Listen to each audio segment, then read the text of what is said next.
Eh bien, bonjour, bonjour. On se retrouve aujourd'hui pour une série de capsules différentes. Depuis quelque temps maintenant, je fais les tirages alchimiques où j'aurais dû peut-être intituler transmission d'outils ou de messages alchimiques parce que tous les jours, ce n'est pas un tirage. Des fois, c'est l'impulsion du jour, c'est l'envie, l'idée. Et là, pour cette nouvelle série de capsules, donc je continue mes tirages bien sûr, mais pour ces nouvelles capsules, j'aimerais faire des petites pépites alchimiques où je réponds à vos questions. Effectivement, plusieurs d'entre vous m'ont fait remonter leurs questions, leurs soucis, leurs incompréhensions. Et j'ai un peu noté les questions ou les problématiques récurrentes pour en faire des petites pépites, toutes petites. Je vais essayer de me limiter dans le temps, c'est pas gagné, mais en tout cas 5, 6, 7 minutes pour vous répondre à des sujets bien précis. Donc on va parler de l'éveil, de la spiritualité. Du reste, ça va être la première du jour. On va parler de certains outils, de certains termes comme flamme jumelle, ascension planétaire, comme on a tout en nous, qu'est-ce que ça veut dire? Ou quand je vous parle qu'on se dissocie, qu'est-ce que ça veut dire? Tellurique, cosmique, l'âme, enfin, ça va, différents thèmes. Si vous voulez, j'ai envie de faire un, un lexique, un dictionnaire de comment moi je vis et comment moi je vois euh, l'époque que nous vivons actuellement. Et c'est vrai que ben, chacun a son regard, a sa définition et des fois on ne se comprend pas bien. Et des thématiques comme l'éveil et la spiritualité, déjà qu'est-ce que l'éveil? Qu'est-ce que la spiritualité?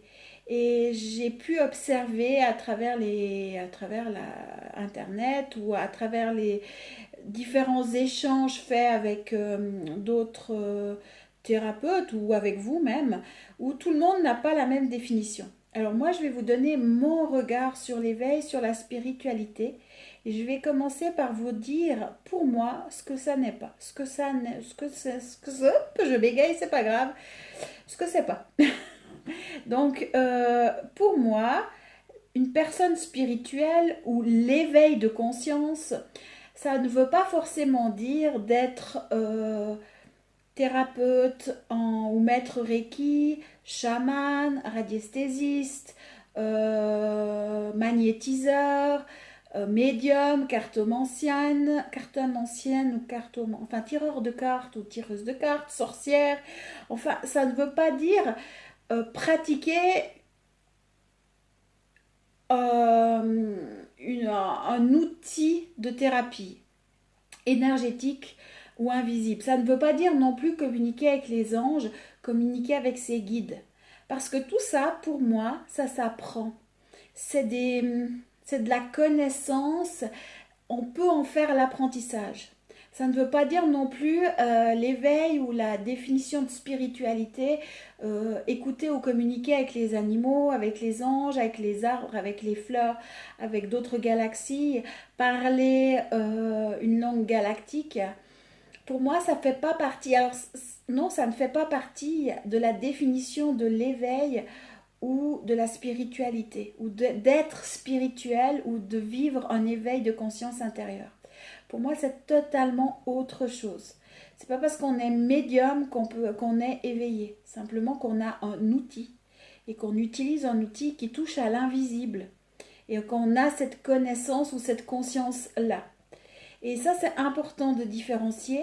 Ça ne veut pas dire non plus, et je le vois beaucoup maintenant en disant mais moi je suis spirituelle et je suis éveillée. Alors oui, je suis peut-être réveillée à une information ou réveillée à une information qui voudrait dire que j'ai conscience que le monde invisible existe, qu'il y a un aspect astral, qu'il existe des choses dans l'invisible ou dans l'énergie, qu'il existe une caste de manipulation mondiale, nouvel ordre mondial, que les extraterrestres existent, que le gouvernement, les médias nous floutent, nous manipulent, qu'en fin de compte, les personnes qui dirigent le monde, ben, c'est un petit groupe de têtes pensantes, tous reliés à une caste, on dira comme ça, dans un but de garder le pouvoir sur l'humain pour nous garder en esclavage. Pour moi, tout ça, ça ne veut pas dire l'éveil. Ça veut dire on se réveille à une information où on prend connaissance d'un état de fait ou que peut-être qu'on ne connaissait pas avant. C'est comme si on ouvre un bouquin d'histoire et puis voilà, on apprend l'histoire 2020, puis on se rend compte qu'en 2020, il s'est passé ça. Hein? Pour moi, ça, c'est pas être éveillé ou être dans la spiritualité. Et c'est important de différencier tout ça. Pour moi, vivre l'éveil spirituel, c'est vivre, et je suis en train de lire mes notes hein, parce que j'ai essayé de synthétiser tout ce que j'avais à vous transmettre sans partir dans tous les sens pour justement limiter le timing. C'est vivre un retour à soi. Non pas dans un aspect New Age, non pas dans un aspect ah on va s'aimer et puis en fin de compte on se formate mentalement qu'on est dans l'amour en se dissociant de tout le reste et en oubliant de le vivre à travers notre aspect tellurique, à travers le corps, à travers le cœur, j'allais dire faire un lapsus, à travers le cœur, à travers le corps. En fin de compte, pour moi, l'éveil spirituel, c'est se réveiller à soi-même et aller à la rencontre de soi et découvrir qu'on n'est pas uniquement humain, mais plutôt que nous sommes présents ici sur cette terre en tant qu'être spirituel faisant une expérience d'amour. Et pour faire cette expérience d'amour, nous avons accepté de jouer un jeu et de découvrir le non-amour, c'est-à-dire en se croyant séparés de notre propre source, en oubliant qui nous étions, pour ensuite le retrouver et le manifester, le rayonner, et j'insiste sur le mot rayonner, à travers la matière, à travers le corps. Et à travers la matière, ça ne veut pas dire je veux créer une nouvelle terre à l'extérieur de moi, mais ça veut plutôt dire je le vis à l'intérieur de moi et je suis consciente que je suis créateur ou créatrice de ma vie, que ce que je vis c'est parce que je le rayonne ou je le vibre et que tant que ma vie n'est pas unité, que mon extérieur n'est pas unité, c'est simplement qu'à l'intérieur de moi, j'ai des informations, j'ai des programmes comme un ordinateur qui sont en fonctionnement et qui vibrent sur le non-amour dans la croyance de la séparation originelle. Et quand on comprend que cette séparation est une illusion, simplement qu'on s'est dissocié d'une part de nous et qu'aujourd'hui on a à la réaccueillir. Alors oui, ça demande un gros travail parce que c'est l'ego, c'est le personnage, c'est le mental, c'est qui nous sommes qui va se désidentifier. Et ça se fait étape par étape pour ainsi rayonner, manifester dans chacune de nos cellules, dans notre corps, qui est notre principale prison. Hein. En fin de compte, le corps est la prison de la conscience et dans ce corps on trouve des millions de cellules, des milliards même de cellules qui aujourd'hui demandent à être nettoyées pour que nous puissions vraiment déjà nous reconnaître, ça c'est la première chose parce que c'est le plus difficile, nous reconnaître et ainsi rayonner, exprimer l'amour, mais pas uniquement dans le mental, pas uniquement dans l'action, mais dans le rayonnement pour que tout puisse se transformer autour de nous. Donc pour moi, l'éveil, c'est s'éveiller à soi-même, s'éveiller à qui on est, accepter son ombre, accepter sa lumière, accepter ses distorsions, accepter nos expériences pour ainsi faire un bon coup de Karcher, même un gros coup de Karcher, un gros coup d'essorage, pour ensuite manifester et rayonner l'amour.